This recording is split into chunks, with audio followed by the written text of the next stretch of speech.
ایک دفعہ کا ذکر ہے کہ ایک پیاری سی صبح ایک بطخ نے تالاب کے کنارے درخت کے نیچے انڈے دیے۔ اس نے 5 انڈے دیے، لیکن اس نے غور کیا کہ ایک انڈا باقی انڈوں سے تھوڑا مختلف ہے۔ وہ کچھ پریشان ہوئی۔ چلو انڈے پھوٹنے کا انتظار کرتے ہیں، اور وہ انڈے ٹوٹنے کا انتظار کرنے لگی۔ ایک سہانی صبح آخر کار انڈوں نے ٹوٹنا شروع کر دیا اور اندر سے پیارے پیارے بچے نکلے۔ بچے بہت خوبصورت تھے، لیکن یہ کیا، ایک انڈے میں سے سنہری رنگ کا ایک بدھا اور بدصورت سا بچہ نکلا۔ بطخ ماں بہت پریشان ہوئی، لیکن اسے امید تھی کہ اس کا یہ بچہ بھی باقی بچوں کی طرح خوبصورت دکھنے لگے گا۔ بطخ کے باقی بچے اس سنہری مائل کا بہت مذاق اڑاتے تھے، اس کو کہتے تھے دیکھو کتنی گندی مخلوق ہے زمین پر۔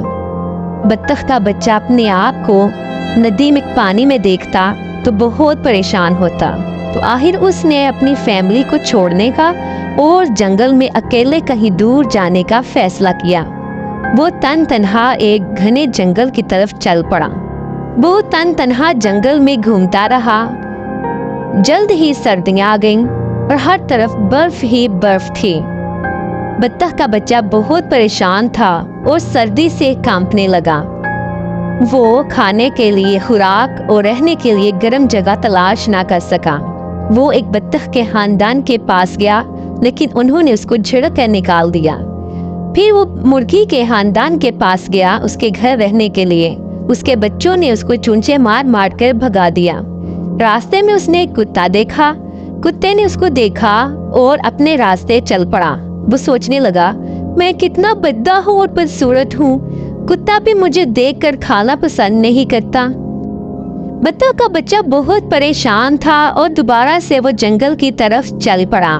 چلتے چلتے راستے میں اس کو ایک کسان ملا اور وہ اپنی بیوی اور بچوں کے پاس بطخ کے بچے کو ملانے لے گیا۔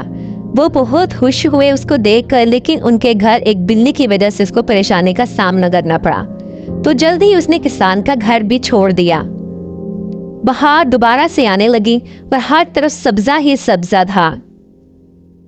چلتے چلتے چلتے اس نے ایک ندی دیکھی۔ پانی کو دوبارہ سے دیکھ کر وہ بہت خوش ہوا۔ جیسے ہی وہ پانی کے قریب گیا تو اس نے وہاں ایک خوبصورت سا راج ہنس دیکھا، جس کو دیکھ کر وہ اس سے پیار ہو گیا۔